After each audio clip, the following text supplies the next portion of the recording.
The Osborne Internet-linked Encyclopedia of the Ancient World, page 62 through 76. The Queen Who Became King. The 18th dynasty had problems becoming firmly established because the kings often died young or had sons who died before them. But Tutmosis II, the fourth king of the dynasty, had a remarkable chief queen who took this matter into her own hands. Her name was Hatshepsut. The boy king, Hatshepsut, had no sons, and so her nephew, another Tutmosis, was heir to the throne. But he was still very young when Tutmosis II died, so Hatshepsut took over as regent. This meant keeping things under control until the new king was ready to rule. Hatshepsut was quite a character. Being regent didn't suit her at all, and after a few years the oracle of the god Amun declared she was the true king. She was properly crowned and began to wear all the royal regalia of a male pharaoh, even a false beard. During Hatshepsut's 20-year reign, she defended Egypt's frontier in Nubia and Syria and organized many building projects. She also renewed Egypt's trade with the land of Punt, probably Somalia. This is described on her mortuary temple. The ships had to be carried in pieces from the Nile to the Red Sea and put together again. But it was worth it for Punt's myrrh, trees, frankincense, ebony, ivory, leopard skins, and even baboons. Hatshepsut's mortuary temple was built at Deir el-Bahri, next to the temple of Mentuhotep II. It is one of the most beautiful temples still standing on the west bank of the Nile. It was designed by Hatshepsut's advisor, a man named Semnut. He also educated her daughter, Neferure. Some Egyptologists think that Semnut may have been the queen's lover. It's not clear what happened to him. He probably died in the later years of her reign, as he is no longer mentioned in records. Throughout Hatshepsut's reign, her nephew Tutmosis III sat waiting in the wings, furious with her for taking his place. As soon as she was dead, he ordered everything to do with his aunt to be destroyed, including her temple. But now Egyptologists are gradually rebuilding it. Despite having to wait so long to become king, Tutmosis III had a successful reign, ruling for over 30 years. He built many monuments, but he is best known for waging constant wars and extending the Egyptian empire to its greatest size ever. Every spring, Tutmosis embarked on a new military campaign, either south into Nubia, northeast into Syria, Canaan, and towards the river Euphrates. He waged a total of 17 campaigns, many of them against the Mitanni. But although he often beat them in battle, he never completely defeated them. The Mitanni were eventually destroyed by a new force from the north, the Hittites. When Tutmosis III died, Egypt was rich and the empire large. The Mitanni made peace with his grandson Tutmosis IV, so Amenhotep III, who followed, was free to enjoy luxuries and concentrate on things at home. This led to such a radical new approach to religion that it shook the whole country. As the new kingdom pharaohs came from Thebes, the gods of Thebes, Amun, became more and more important throughout Egypt with rich, powerful priests, so what happened next came as a big shock. Amenhotep III's long, peaceful reign was ideal for spending time and resources on culture, leisure, and building projects. So the heir to the throne, the young Amenhotep IV, would have had a relaxed upbringing with plenty of freedom to develop his own ideas. He became particularly interested in religion and the arts. Amenhotep IV rejected the worship of Amun and replaced him with Aten, the sun's disk in its brightest, most visible form. When he became king, he began to put his religious ideas into practice. Soon he ordered the name Amun to be hacked off temples and told everyone to worship Aten. He changed his name from Amenhotep to Akhenaten, which means agreeable to Aten. Akhenaten didn't want to live among all the images of other gods in Thebes, so he built a new city further north and named it Akhenaten, horizon of the Aten. It was on a windswept plain surrounded by cliffs near the area now known as Amarna. So Akhenaten's reign is often called the Amarna period. Akhenaten's main queen was named Nefertiti. She ruled alongside him for many years, but what became of her is a mystery. Nefertiti faded from view later on in Akhenaten's reign. It was recently been discovered that he had another queen called Kia, who was given the title Greatly Beloved Wife. This suggests that she was very important to Akhenaten for a while. To confuse matters further, someone else seems to have been close to the king later. Semenkare. Semenkare was probably a young man, but may have been a woman. Akhenaten encouraged a new style in the arts of sculpture and painting, especially in the first half of his reign. In his portraits, he was shown in happy family scenes playing with his children and embracing his queen. Before this, most portraits of Pharaoh were formal and idealized. The king looked very strange in these images, with big hips, a fat, drooping belly, and a long, thin face. The whole family was shown with big heads and long skulls. We are still not sure why. One theory is that this style was a special religious meaning, and another is that they had some kind of illness. Akhenaten was so busy with his religious reforms that he ignored the Hittites, new enemies to the north. This had a profound effect on the Egyptians' history. The Hittites started stealing provinces from the Egyptian Empire, and it began to shrink. Never again did it reach the size it had been under Thutmose III. The reign of Akhenaten left behind a confusing situation both for Egypt at the time and for us now. There are still many mysteries surrounding his family and descendants. Tut took over as king, aged about 9, but he relied on advisors for most of his reign, and he died when he was only 19. Akhenaten's later years are shrouded in mystery. It seems that someone named Semkare ruled with him for a while. He may have taken Nefertiti's place as co-ruler, or perhaps Smenkare was Nefertiti herself under another name. The mystery surrounding Smenkare is particularly enticing because of a mummy of the man found in 1907, hastily buried in the Valley of the Kings, in a tomb labeled KV55. It was so fragile it fell apart further when it was handled. This made it difficult to establish who it was. Smenkare? The popular theory is that it is Akhenaten himself, but we may never know. What's certain is that Tut came to the throne shortly after Akhenaten's death. Many now believe that he was the son of Kia and Akhenaten. It was quite acceptable for kings to marry their sisters, and he married Akhensenpaten, one of Akhenaten's daughters. Once on the throne, Tut soon left the new city of Akhenaten and moved back to Thebes.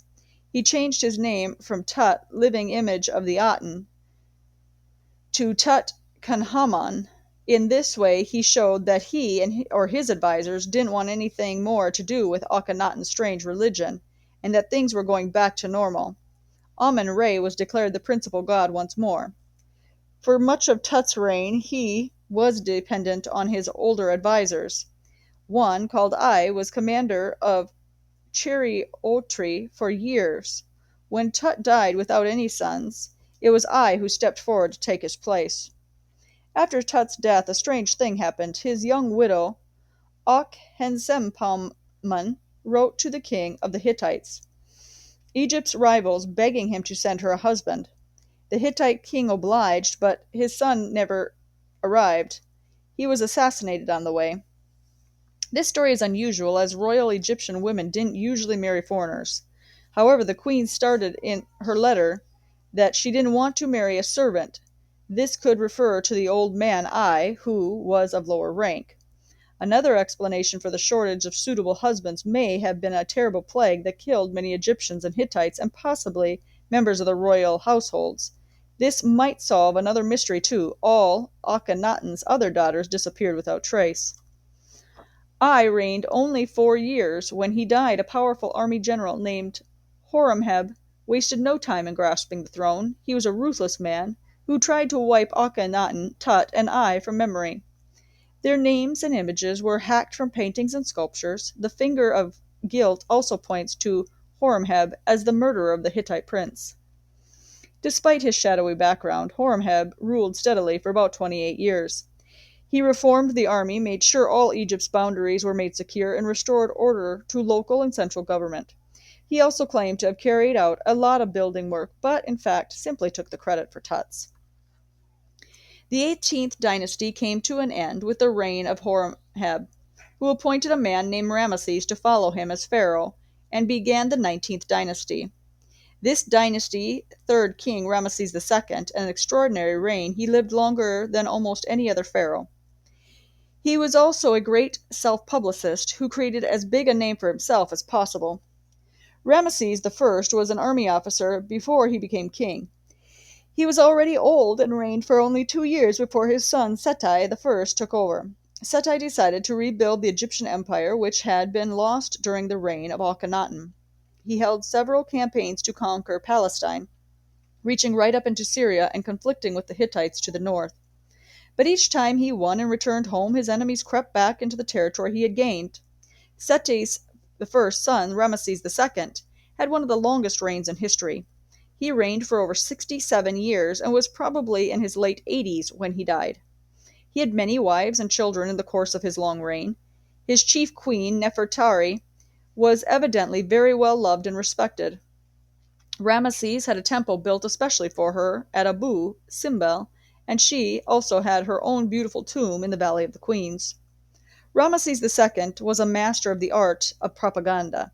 For one thing, he claimed that the god Amun was his real father. He also commissioned colossal building projects such as the Ramesses, his mortuary temple, the Hypostyle Hall of Karnak, and the Temple of Abu Simbel. Many other buildings were just adapted to make it look as though he had built them himself. Ramesses II continued his father's campaign to recapture the Egyptian empire in Palestine and Syria. This soon led to renewed hostilities with the Hittites. In the 5th year of his reign, Ramesses took on the Hittite army along with the frontier of Egyptian territory at a place called Kadesh in Syria. He claimed this battle to be a great victory, even though the Egyptian army only narrowly escaped a heavy defeat. He had the battle depicted on the wall of many temples, including Abu Simbel and the Hypostyle Hall at Karnak. At the Battle of Kadesh, the Hittites tricked Ramesses into believing that they had retreated. They trapped one division of the Egyptian army, an Amun division, which had Ramesses at its head, but he showed great heroism in rallying his troops while waiting for reinforcements to arrive. He managed to hold out until eventually both armies withdrew. After further disputes, Ramesses came to an agreement with the Hittite king, and they signed a treaty. To show this new friendship, Ramesses married a Hittite princess. This peace lasted throughout the rest of his reign and beyond until the Hittite kingdom collapsed in 1196 BC. Because of Egypt's interest in Palestine and Syria, Ramesses decided he needed a capital nearer to them. The new capital, Per-Ramesses, was built on the site of the Hyksos capital of Avaris. Poets wrote about the beauty of this city, which remained the capital until the end of the New Kingdom. Things would never be the same again after Ramesses II died. The 19th dynasty collapsed. Within only a few decades, other New Kingdom kings tried to recreate the glory of his reign, often by taking his name, which meant the 20th dynasty was dominated by kings called Ramesses. But none was able to match him. The New Kingdom came to an end, and the third intermediate period began.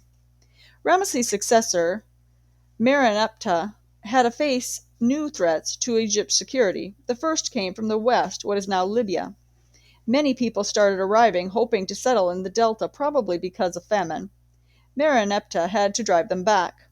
The second threat was the more dangerous groups from within the Mediterranean formed that the Egyptians called the Sea People, and they tried to invade Egypt. Mereneptah defeated them, killing 6,000, but more were to return 20 years later. The 20th dynasty's second king, Ramesses III, tried to be as great as his namesake, Ramesses II, but he had to deal with many problems. Libyans tried to invade again, and many settled in the delta. The Sea Peoples attempted another massive invasion too, and Ramesses battled with them at sea and on land. He won, but Egypt was weakened by the battles and soon lost much of its empire. Ramesses III carried out a few building projects, including mortuary temples at Medinet Habu. But his administration was not very efficient, and he didn't pay his workers, so they went on strike, the first recorded strike in history. Even Ramesses' family caused him problems. One of his wives led a conspiracy to kill him and replace him with her son. The plan didn't work, and there was a huge trial. Many people were found guilty, and at least 17 were executed. Others were allowed to kill themselves or had their ears and nose chopped off. In the end, Ramesses III had succeeded by a different son.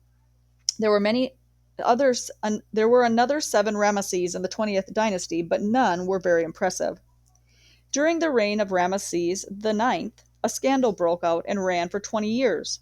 Nobles' tombs were being robbed, and a few royal tombs too. The great scandal was that some of the robbers actually worked in the local temples. Even the mayor of Thebes was suspected. There was a big trial, but no one important was found guilty. The convicted robbers were sentenced to gruesome death by impalement, being struck on a pike. Despite the trial, the problem of tomb robberies continued, especially for the royal tombs. So in the 21st dynasty, priests decided to move the most important mummies to keep them safe. Two of these were Ramesses II and Seti I, who were hidden in the cache at Deir el-Bahri. Others were hidden in the tomb of Amenhotep II in the Valley of the Kings. None of the last kings of the 20th dynasty were very strong, and the government structure began to collapse. Nubia broke away, and the administration became very disorganized. Because the kings themselves were so weak, officials such as army generals, viziers, and priests began to wield more power, and by the end of the 20th dynasty, a general named Herihor was more or less ruling Egypt. He also took the title of high priest at Thebes. Egypt's days of glory were not long past. As the new kingdom stumbled to an end, the third intermediate period ushered in a time of confusion and division, followed by wave after wave of foreign rulers. Ramesses XI died in 1069 BC, leaving two powerful men, Smendes in the capital Per-Ramesses, and Pinudjem, the high priest at Thebes. They were probably both sons of Herihor. Smendes made himself king and moved the capital to Tanis, founding the 21st dynasty. Tanis was built along similar lines to Thebes, with temples to Amun and Mut. Pinudjem recognized Smendes as king for a while, then proclaimed himself king too. After this, Egyptian rule was divided between Tanis and Thebes for over 100 years. As the dynasty of kings ruling at Tanis began to crumble, powerful Libyan settlers living in the delta grasped the chance to become rulers. These Libyan pharaohs formed the 22nd dynasty.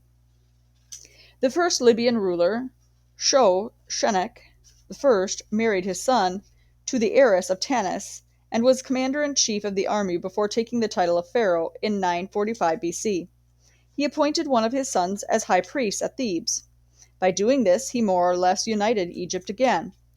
The Libyan rulers were keen to establish the Egyptian empire to the east once more, and Shoshenq I carried out some successful raids in Palestine. He looted the city of Jerusalem in 925 BC, carrying off much of the treasure in its main temple. But Egyptian power was never really restored permanently in the region. The Libyan period ended in confusion, with many princes ruling at once. Meanwhile, the Nubians, who had freed themselves of Egyptian rule in the reign of Ramesses XI, pushed north in 728 BC, led by a man named Pianki. The Nubians had adopted many Egyptian customs and were more fervent Amun worshippers than the Egyptians themselves. So Pianki set himself up at Thebes, starting the 25th dynasty. He fought the princes in the Delta until they all recognized him as king of Egypt. During the Nubian period, the balance of power in the Near East was changing yet again. The Assyrians had become the major power in the area, and by 750 BC they controlled a large part of the Mesopotamia and Palestine. The Nubian kings joined forces with kings in Palestine to try to push them back, but only drew the Assyrians' attention to Egypt instead. The Assyrians invaded the delta of Egypt twice, but the Nubian kings continued to rebel against the Assyrians, decided to teach Egypt a lesson. With the help of princes from the delta, the Assyrians marched as far as Thebes in 665 BC. They plundered the temple and set them alight. The Nubian king of the time, Tanutamen, was forced to flee back to Nubia, bringing Nubian rule in Egypt to an end. The 26th dynasty was the last great dynasty of native Egyptian rules. The final 6th century BC saw the rise of many empires in the Near East and Europe, and Egypt was affected by all of them. In the 4th century BC, Egyptian kings ruled again, but only briefly. After this, the ancient Egyptian civilization was taken over for good. After their brutal invasion, the Assyrians went home, but still expected the local princes of Egypt to pay them tribute. It didn't take long for the princes to rebel. Only 1 year later, Psamtik from Sais in the delta refused to pay. In 664 BC, he proclaimed himself king and reunited Egypt again. He and his descendants formed the 26th dynasty, which marks the start of the late period. The 26th dynasty lasted for about 150 years. In this time, Egypt prospered. The kings of Sais wanted to make Egypt great again, so they carried out a lot of building work and tried to expand to the east once more. One of these kings, Necho II, also started to construct a canal between the Nile and the Red Sea. The next great empire to conquer Egypt was that of the Persians. By 525 BC, they had defeated the last king of Sais, Psamtik III. They then took control of Egypt for the next 120 years or so, ruling through a satrap or local governor. The Persians were very unpopular rulers, even though they ruled from a distance. The only one to visit Egypt personally was Cambyses II. However, the emperor Darius, who followed Cambyses, did make an effort to be fair and to respect Egyptian customs. During the late period, more and more Greeks came to live in Egypt, first as merchants, but later as mercenaries. They were fascinated by Egyptian culture and adopted many Egyptian practices. They also provided Egypt with soldiers. In the Persian period, Egypt formed a number of alliances with Greece. The Egyptians constantly rebelled against the Persians, and in about 404 BC, they managed to get rid of their hated rulers for a while. This brief final period of Egyptian independence lasted only about 60 years, but these years were certainly eventful. There were many wars, as the Greeks and the Egyptians constantly tried to ward off the Persian threat. Eventually, the Persians invaded again under Artaxerxes II, and the last Egyptian king, Nechanebo II. He was forced to flee. In 334 BC, another empire was rising, that of Alexander the Great. Based in Macedonia, he swept into Egypt, ousted the Persians. The Egyptians welcomed him as a hero, and an oracle declared him the son of Ammon. Alexander found a new capital named Alexandria on the Mediterranean coast, and then in 323 BC, aged only 32, he died. His empire was divided between three generals. One called Ptolemy, pronounced Ptolemy, took control of Egypt. Ptolemy and his descendants ruled Egypt for nearly 300 years. All of these kings were called Ptolemy, and their queens were called Cleopatra, Arsinoe, and Bernice. The Ptolemies spoke Greek and made Greek the official language. They saw Greek culture as superior, and at least they lived in Egypt and tried to please the Egyptian subjects. They respected the old tradition and carried out a lot of building work in the Egyptian style. Although Cleopatra was one of the most important queens of Egypt, she wasn't even Egyptian. She was a Ptolemy, so her origins were Greek, but she was the last ruler of Egypt before it lost independence. She was born there, and her story shows that she saw Egypt as home. By about 100 BC, a new force was gaining power all around the Mediterranean. The Romans. As the Romans grew in strength, Alexander's Macedonian empire slowly crumbled under the pressure.